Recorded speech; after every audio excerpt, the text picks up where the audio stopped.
Nah, yang ketiga, keuntungan membuat perencanaan pariwisata itu bisa mengintegrasikan kepariwisataan ke dalam kebijakan pembangunan secara menyeluruh dan menetapkan keterkaitan antara pariwisata dengan sektor-sektor ekonomi.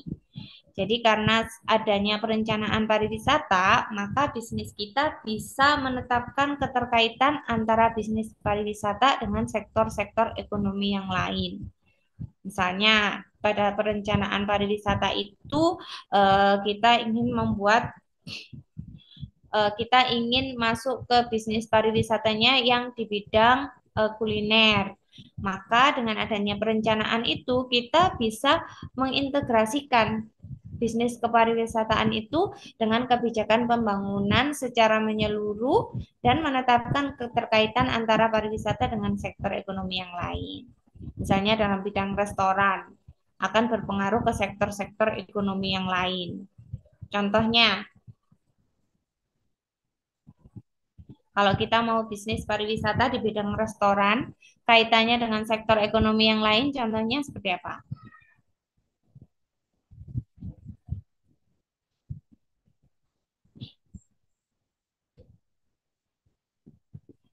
Contohnya,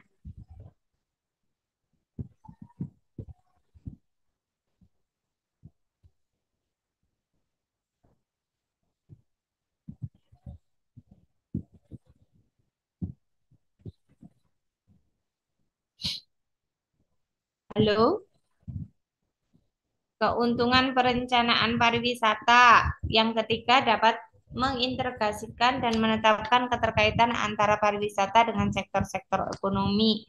Kalau misalnya kita bisnisnya di wisata kuliner, keterkaitannya dengan sektor ekonomi apa? Distributor bahan baku, Distributor bahan baku, bisa. Terus, yang sekarang lagi hype banget, parkir, Bu. parkir. Lahan parkir. Kaitan bisnis pariwisata dengan sektor ekonomi. Misalnya kita mau terjunnya ke wisata kuliner, maka bisa menetapkan keterkaitan dengan sektor ekonomi apa? Jasa mungkin kayak GrabFood, GoFood gitu. Jasa Jasa, influencer mungkin Bu. jasa influencer, kaitannya dengan sektor ekonomi? Ya itu apa, mereview restoran tersebut, jenis-jenis makanannya. Yang berkaitan dengan sektor ekonominya kan tadi kalau misalnya kita bisnis pariwisata di bidang kuliner, kita bisa menetapkan keterkaitan antara bisnis pariwisata kita dengan sektor ekonomi misalnya kayak Open Go Food, Shopee Food itu kan jadi orang-orang itu yang apa tukang ojolnya itu kan jadi ada pekerjaan kan. Sektor ekonomi yang lain, UM UMKM. UMKM. UMKM. UMKM dengan adanya bisnis wisata kuliner, UMKM kan mulai menggeliat kan. Wisata kuliner tuh kan banyak. Kayak Membuka itu misalnya, lapangan pekerjaan yang baru untuk masyarakat sekitar. mm, kayak ini eh sekarang yang lagi baru kemarin apa? Jatim yang Mbak Ernawati lagi jaga standnya di sana. Kan raya, Bu. Pekan Raya Jatim, PRJ. Itu kan wisata kuliner. Wisata kuliner kaitannya dengan sektor ekonomi yang awalnya UMKM mungkin susah untuk memasarkan produknya dengan adanya wisata kuliner itu pada akhirnya UMKM lain bisa join, bisa memasarkan produknya, ya kan? Tuh salah satu keuntungan perencanaan pariwisatanya dengan sektor ekonomi. Paham nggak kaitannya nomor tiga ini? Sedikit mencerna Bu. Sedikit mencerna nggak Karena apa-apa daripada nggak sama sekali. Emang sebenarnya bisnis pariwisata atau mata kuliah manajemen pariwisata ini seharusnya lebih banyak itu kan di prakteknya ya daripada di teorinya. Karena kalau di teorinya itu agak kurang nyambungnya karena kita manajemennya itu basicnya kan MSDM, terus keuangan, pemasaran gitu kan. Terus sekarang ini dihubungkan dengan pariwisata. Jadi secara teorinya mungkin akan lebih susah untuk dipahami. Jadi nggak apa-apa, mau nyantol dikit-dikit nggak apa-apa. Kalau kelas kalian offline lebih enak karena kita akan lebih banyak kayak bermain peran dalam menjabarkan materi itu, terus dimainkan perannya dalam kelas, berkelompok gitu lebih gampang untuk nyambunginya. Saya juga kadang itu kalau untuk pembahasan materi ini kayak melihat kalian itu kayak ini nyambung nggak sih sebenarnya? Ini ngerti nggak sih sebenarnya? Ini nggak apa-apa. Dikit-dikit tidak apa-apa. Siapa tahu dari yang sedikit itu nantinya bisa jadi bisnis pariwisata yang berkembang kan? Oke. Ini keuntungannya ada 11 keuntungan. Aduh.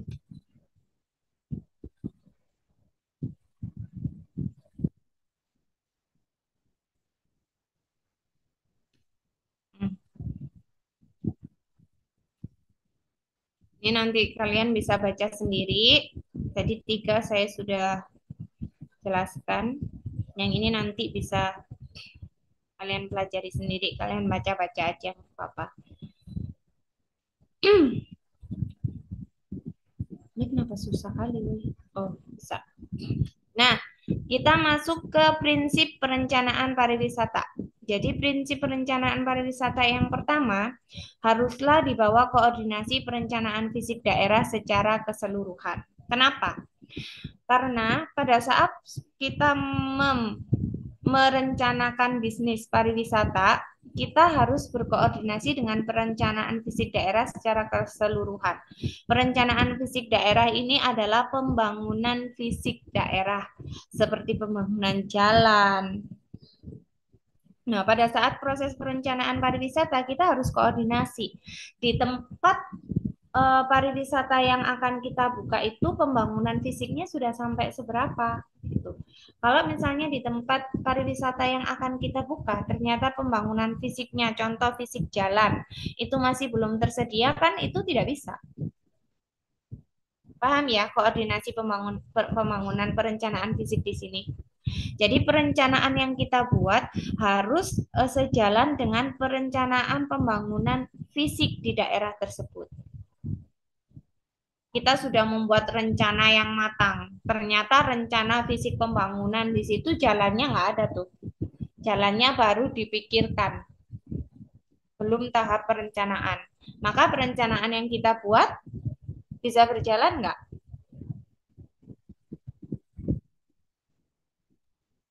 Kurang maksimal, Bu.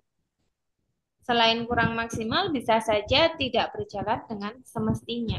Karena seperti yang sebelum-sebelumnya saya sampaikan, bisnis pariwisata itu adalah bisnis yang berpengaruh terhadap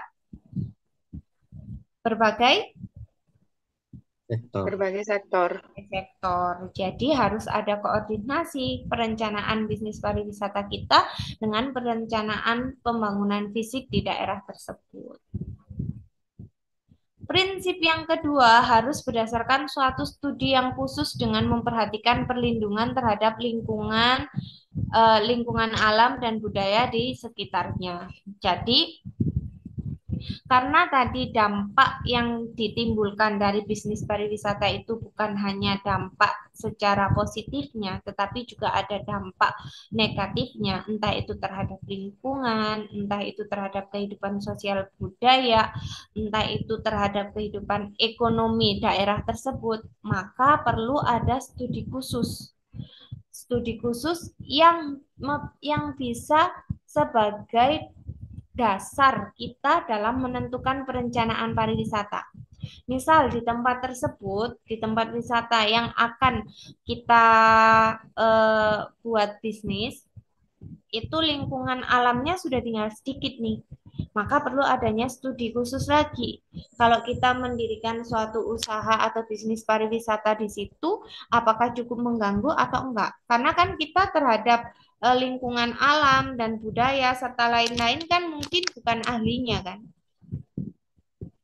Ada kan ahli-ahli atau orang-orang yang benar-benar tahu seberapa besar dampak yang ditimbulkan dari adanya proses pembangunan atau bisnis. Nah, pada saat pembuatan perencanaan pariwisata harus diadakan studi khusus untuk mengetahui seberapa besar dampak negatif yang akan kita timbulkan dari bisnis pariwisata yang akan kita buat.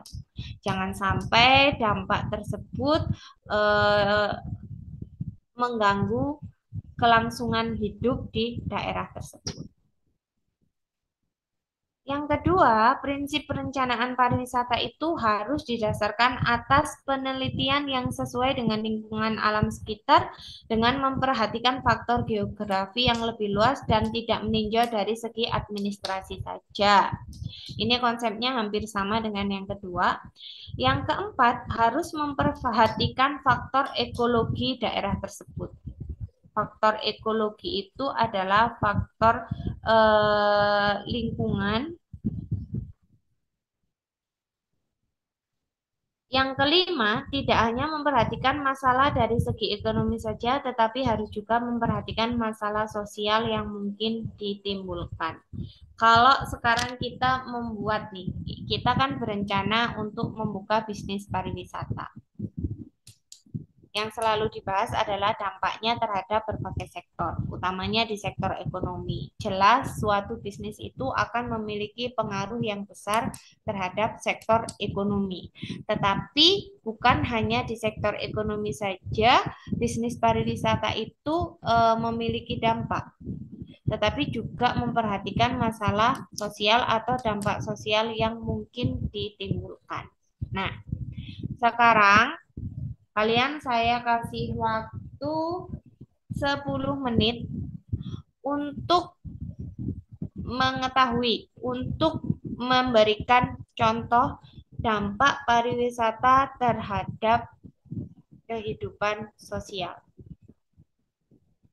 Dampak positif dan dampak negatif pariwisata terhadap kehidupan sosial. Jadi biar kita tahu kenapa prinsip perencanaan pariwisata itu tidak hanya memperhatikan permasalahan dari segi ekonomi, tetapi juga permasalahan di bidang sosialnya.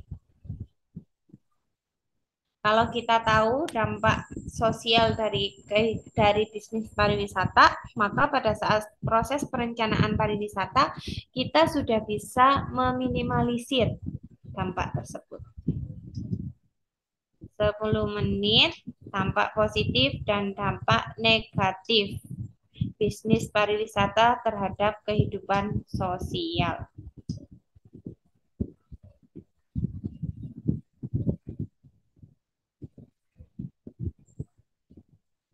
Jadi misalnya nanti Novi menyebutkan dampak positif dari adanya bisnis pariwisata, terus Heru misalnya menyebutkan dampak negatifnya. Nah, dari dampak negatif itu upaya yang bisa kita cegah atau tindakan preventif yang bisa kita lakukan pada saat penyusunan perencanaan pariwisata itu apa? Paham nggak? Bu, yang Paham, di Bu. jalan tuh, Bu, yang di jalan Tunjungan itu termasuk pariwisata bukan? Jalan Tunjungan itu apa? Yang itu loh Bu, yang di Jalan Tunjungan, yang UMKM. Emang itu tiap hari ada? Enggak, ya ada, cuma enggak Ada, selalu tapi yang ramai. ramenya itu setiap itu Bu, Jumat, Sabtu, malam sama minggu. Minggu. Oh, Sabtu, Minggu itu rame. apa? Di situ apa yang ini kegiatan pariwisata? Kayak Jualan UMKM Bu, makanan. kayak makan makanan gitu, Oh, kayak wisata kuliner restoran, gitu. ya. Ya, terus ada apa kayak fotografer, kayak gitu-gitu Bu. Bisa? Itu termasuk Oh, itu sama Bisa kayak jadi ini kayak ya. Malioboro-nya Surabaya, Bu. Heeh, ya, sama kayak konsepnya kayu tangan Malang itu. ya betul. Oh, ya itu masuk wisata, masuk bisnis pariwisata. Kan siapa aja boleh berkunjung. Konsepnya pariwisata apa? Berjalan-jalan untuk menikmati sesuatu atau menikmati suatu keindahan.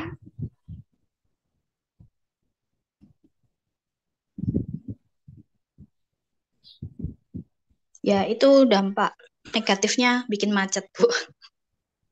Terhadap kehidupan sosial, Kenapa? terhadap kehidupan sosialnya. Ya, itu bikin macet jalannya setiap malam itu. Apalagi kalau weekend. Mm-mm. Terus eh, beberapa hari kemarin saya lihat ada apa kayak kejahatan penjamretan. Di Di situ tuh. juga Mm-mm. ada. Terus Nah, parkir liar juga. Itu negatifnya ya, Bu. ya, memperhatikan permasalahan sosial tersebut jika kamu adalah pelaku bisnis pariwisata di daerah itu, tindakan apa yang bisa kamu lakukan? Tindakan pencegahan apa? Kan kalau proses perencanaan pariwisata bisanya kita adalah tindakan pencegahan kan. Pada saat Mungkin merencanakan bisnis itu seharusnya untuk permasalahan sosial ini kan sudah dipikirkan di awal. kalau masalah macet sih mungkin bisa ditertibkan parkirnya, disediakan lahan parkir sendiri. Kalau untuk jambret mungkin bisa ada kayak security gitu yang berjaga mungkin. Itu Bisa macetnya gara-gara itu loh. Apa? si Ada komo sering lewat. orang apa nyebrang jalan itu loh, Bu. Pencet apa lampu merah itu loh. Jadi itu Oh, yang membuat macet itu. oh, tak Kira kira kiri. macet karena si Parkir pinggir komo. jalan Lahan, mah. lahan parkirnya ada, Bu, disediakan. Cuma kan jalannya jauh. Jadi orang-orang lebih milih parkir di Praktis. pinggir jalan gitu. Nah, berarti itu Ya, pada saat proses Parkir. perencanaan kan harusnya dipikirkan kan, tempat parkirnya sekiranya tidak jauh. Nah, kalaupun memang jauh, ada tindakan tegas yang perlu dilakukan. Yang bikin orang ya mau nggak mau parkirnya di sana. Itu Ria Ayu. Ria Ayu sudah kasih contoh. Siapa lagi?